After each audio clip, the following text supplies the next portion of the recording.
mundur tuh. Suruh mundur Bang, suruh. Kita bilang, hajar, hajar. Siap. Siap.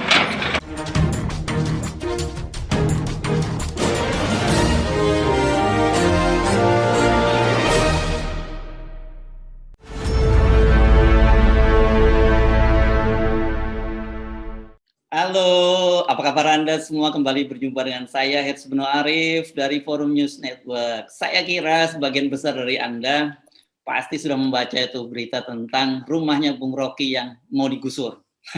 Gitu, Bung Rocky, rame banget beritanya gitu. Saya mencoba menahan diri karena seingat saya kita menyebutnya itu sih bukan rumah Rocky Gerung, itu rumah sejuta umat. Karena semua orang kalau lagi suntuk itu larinya ke sana, nongkrongnya di rumah Bung Rocky Gerung. Jadi saya percayalah bahwa yang akan marah itu kalau digusur bukan hanya Rocky Gerung, itu banyak juga sahabat-sahabat Rocky Gerung yang berbagai macam. Saya kira mulai dari emak-emak sampai bapak dan banyak orang lah yang akan merasa. Gimana itu ceritanya Bung Rocky? Ini FNN yang paling unik, harus bicara soal rumah. Karena kita suka bicara rumah kebangsaan, rumah negara. Oke. Karena banyak wartawan dan teman-teman nanya, saya terangkan aja ini sebut aja breaking news di FNN. Ya, ya. Jadi saya dapat somasi dari Sentul City dan udah dijawab sebetulnya sejak sebulan lalu oleh Haris Asrar dari Lokataru itu. Nah sebetulnya soalnya sederhana bahwa Sentul City menuduh saya dan mengancam untuk meninggalkan tempat itu dalam waktu 7 hari itu seminggu itu. Dan saya menganggap bahwa ini prank apa-apa itu. Saya anggap itu prank.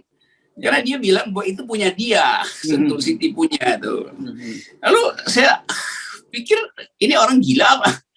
Jadi saya tinggal di situ dari 2009, tiba-tiba dia datang dan dia sebut saya menyerobot itu kan. Padahal saya bikin pagar itu, saya bikin pagar untuk menandakan bahwa itu hak saya. Kan itu namanya dalam hukum, saya menguasai secara fisik tanah itu.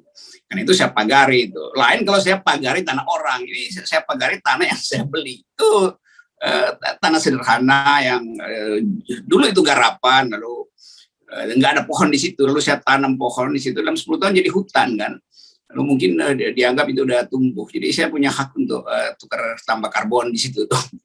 Tapi lebih dari itu yang mengherankan adalah bahkan surat somasinya disisipin di pagar rumah saya kan dia bisa datang itu ngobrol ini bisa apa. Jadi sebetulnya kalau soal hukum itu ada di Haris Asrar. Jadi itu legal saya beli dan suratnya tanda terima kwitansi bukti bahwa itu nggak ada sengketa sejak 15 tahun lalu dan orang yang punya itu dari tahun 60 di situ. Tiba-tiba ada intruder namanya Sentul City. Kan itu kurang ajar kan.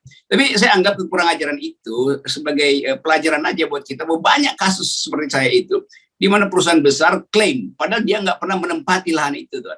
Kan dalam prinsip hukum tanah itu, kalau orang menempati lahan itu dan dia urus itu memang hak itu timbul dari cara kita merawat tanah, kan itu dasar hukumnya kan. Jadi kalau dia klaim tiba-tiba dia punya hak yang lebih tinggi, saya anggap itu dia main sama BPN itu menipu kita tuh kan. Jadi soal itu sebetulnya. Jadi sekali lagi itu memang rumah tempat kita diskusi, aktivis mahasiswa ke situ, BEM ke situ, aktivis lingkungan, pecinta alam, mak-mak, aktivis HAM segala macam, bahkan pejabat-pejabat politik tinggi ke situ. Ya itu rumah belajar sebetulnya kan. Itu saya taruh buku di situ, buku segala macam pengetahuan soal teknik, matematik, sosial, filosofi. Dan mungkin 10.000 buku di situ. Semua orang bisa datang ke situ, baca di situ, belajar, diskusi. Tapi memang saya jadwalkan karena terlalu padat jadwal saya, maka saya cicil orang berkunjung di situ. Nah, mungkin Sentul City ingin berkunjung, tapi dia berkunjung dengan cara somasi. Nah, itu namanya dungu kan. Oke, tapi yang katanya sudah mulai mereka melakukan penggusuran di sekitar Anda, di tetangga Anda. Sudah dilakukan itu oleh Sentul City? Udah dari seminggu lalu itu mungkin udah sampai hari ini mungkin udah 10 rumah digusur dan itu di bawah itu satu lembah sebetulnya yang diklaim oleh Sentul City dan itu ada perkampungan yang dari tahun 63 ada yang udah tinggal di situ mungkin ada 120 kakak, jadi kalau digusur mungkin ada 500 orang tergusur di situ. Jadi ini teknik dari perusahaan besar yang modalnya besar untuk mengancam, mulai digusur dulu yang di atas, nanti makin lama ke bawah. Ini ajaibnya nih, Sentul City ini kan dia mau monopoli tanah di situ dengan arogansi, taruh di situ banyak preman supaya nakut-nakutin rakyat. Kan ini gila kan. Jadi kita hidup di dalam satu situasi ya seolah-olah tanah itu hanya boleh dijual dan dimiliki oleh pengembang-pengembang raksasa ini kan. Ya. Itu kurang ajar namanya tuh. Ya, jadi ini ajaib betul mengklaim sesuatu yang dia justru mesti buktikan bahwa tanah itu dia kuasai. Dari kapan? Sejak saya 2009 itu tanah itu justru dijual pemiliknya ke saya, dan saya anggap oke, saya rawat tanah itu lalu saya bikin hutan. Kan ajaib gitu. Lain kalau saya nggak tempati, berarti saya cuma memanfaatkan tanah untuk investasi, dan itu yang dilarang oleh konstitusi, dilarang oleh undang-undang. Punya tanah banyak tapi ditelantarkan itu dan nggak dirawat, sementara banyak orang yang nggak punya tanah itu soalnya. Ini yang menarik kan, kita sering membicarakan kesewenang-wenangan semacam ini, dan akhirnya itu Anda mengalaminya sendiri. Bagaimana itu perasaan Anda akhirnya menghadapi realitas yang selama ini sering kita bicarakan? Ya, saya anggap bahwa yang lebih gila dari yang saya alami itu juga banyak betul di seluruh Indonesia tuh. Tanah rakyat dirampas dan atas nama industri jalan tol segala macam itu sesuka-sukanya aja kan. Jadi satu paket yang memperlihatkan bahwa ketimpangan penguasaan tanah di Indonesia luar biasa, dan udah punya tanah segede-gede begitu dan masih mau rampas hak rakyat itu untuk sekedar punya lahan kecil kan. Nah, kita selalu melihat ini satu paket dengan kebijakan negara di dalam menjaga keadilan sosial sebetulnya. Dan permainan-permainan hukum semacam ini kita kenal dari awal, bahwa kalau Anda punya uang, Anda bisa bujuk satu pejabat di BPN apa lembaga apa untuk seolah-olah memundurkan surat atau langsung dapat sertifikat tanpa ada kunjungan atau pembicaraan dengan pemilik lahan. Kan ini gila kan. Jadi saya bisa klaim aja tanah separuh Pulau Jawa itu dengan sogokan. Lalu saya nggak pernah tahu tanahnya di mana tuh kan. Jadi ini soalnya. Jadi politik pertanahan kita itu yang sebabnya kenapa kita dorong terus supaya yang namanya revolusi agraria atau pembaruan agraria itu dimaksudkan untuk mendistribusikan tanah secara sosial, bukan sekedar bagi-bagi sertifikat seperti yang dilakukan Presiden Jokowi kan tuh. Salah itu kan. Buat tanah itu tidak boleh dimiliki oleh negara, bahkan negara nggak boleh punya tanah. Tanah itu adalah punya rakyat. Mana ada negara punya tanah? Itu dalam sistem hukum agraria dasar, filosofinya adalah tanah itu adalah siapa yang mengurus itu yang memilikinya. Dan poin itu yang sebetulnya lalai di dalam hukum pertanahan kita atau dalam banyak konflik agraria itu yang terjadi. Nah kan Anda tadi nyebut biasanya mereka menggunakan teror-teror, menggunakan preman dan sebagainya. Apakah sebelum ini Anda melihat, mungkin bukan Anda tapi sekitar Anda juga warga sekitar sudah diteror oleh pengembang ini? Ya, itu banyak video yang bisa dilihat bagaimana rakyat itu diteror dan diusir. Ada kemarin saya lihat itu bahkan kandang sapinya itu masih ada di situ digusur. Sapi salah apa di situ kan? Jadi nggak ada semacam etik itu. Seandainya pun itu konflik kan tetap mesti minta izin tuh. Paling nggak ada RT segala macam. Dan rakyat ketakutan. Di sekitar saya itu gugup semua orang tuh merasa bahwa habis harapan dia. Padahal ini adalah lahan yang diolah oleh penduduk dan memanfaatkan hal yang sebetulnya jadi kebutuhan strategis, yaitu kepemilikan tanah itu intinya kan di situ tuh.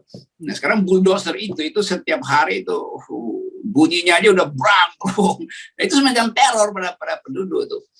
Ya pasti juga saya terteror, tapi saya anggap aja ini kedunguan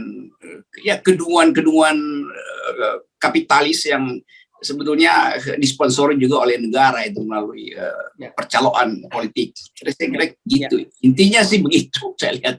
Saya pernah, dan saya kira bukan hanya saya, kita pernah membacakan kasus Sentul City ini kan pernah bermasalah dengan hukum ya, bahkan sampai menyeret Bupati Bogor yang dulu Rahmat Yassin ya, sampai dibawa-bawa ke pengadilan. Itu kan berkaitan juga dengan masalah perizinan juga kan. Jadi artinya memang buat mereka itu sudah biasa berurusan dengan masalah-masalah hukum semacam ini. Iya, yang terakhir tuh kasus Sentul City nggak melarang orang penghuninya itu untuk punya akses pada air bersih itu, karena itu mesti beli air dari korporasi. Itu gila kan? Air itu hak asasi manusia, nggak boleh diatur-atur secara privat itu. Tapi kemudian Sentul City kalah di dalam di pengadilan. Yang dimenangkan adalah warga, sehingga warga berhak untuk memperoleh air melalui fasilitas negara, itu bukan oleh fasilitas perusahaan properti. Kan ajaib, dia mau monopoli air dulu itu bukan sekedar arogansi, tapi nggak paham itu bahwa air itu adalah hak setiap orang, bukan harus dia beli dari korporasi. Itu kerakusan para pengusaha. Ya, itu soalnya. Dia ambil air gratis dari gunung terus dia jual, itu kan sinting. Oke, tapi banyak teman-teman yang bertanya kepada saya, ini ada urusannya dengan politik tidak nih? Ada urusannya nggak dengan sikap dari Bung Rocky Gerung yang kritis sehingga kemudian rezim meminjam tangan dari pengembang? Itu juga Mama bertanya begitu karena menganggap bahwa semua hal pasti di belakangnya ada political issues. Ya mungkin aja, tapi saya nggak mau menduga sejauh itu tuh. Karena saya duga sejauh itu nanti dialihkan isunya seolah-olah itu isu politis sempurna itu. Dan saya hanya mau mengatakan bahwa hak orang untuk memiliki tanah itu dibuktikan melalui transaksi itu, dan saya lakukan itu sepenuhnya. Ini bukan saya menyerobot, itu saya membeli dengan harga yang murah, bahkan karena pada waktu itu jalan ke rumah itu, ke Sentul itu, Bukit Hambalang itu masih penuh dengan batu itu. Sekarang itu jadi daerah strategis, daerah wisata, lalu jadi kuliner segala macam. Jadi alas hukumnya itu jelas itu, bahwa itu adalah membeli atau yang meneruskan kepemilikan dari sebelumnya. Dan itu bukan, kalau dibilang Anda harus menjual pada Sentul, ya Sentul kalau dia mau beli, gue kasih harga tinggi sekali.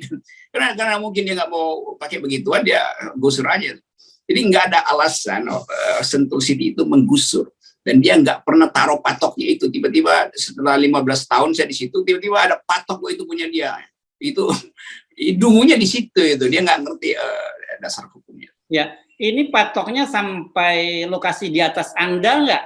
Maksud saya kan nggak jauh dari Anda itu ada Bukit Hambalang, tempat Pak Menhan Prabowo. Ya, mestinya sampai di situ tuh. Tapi saya nggak tahu apa ada nego tertentu mungkin karena mungkin di situ politisnya tuh, aspek politisnya.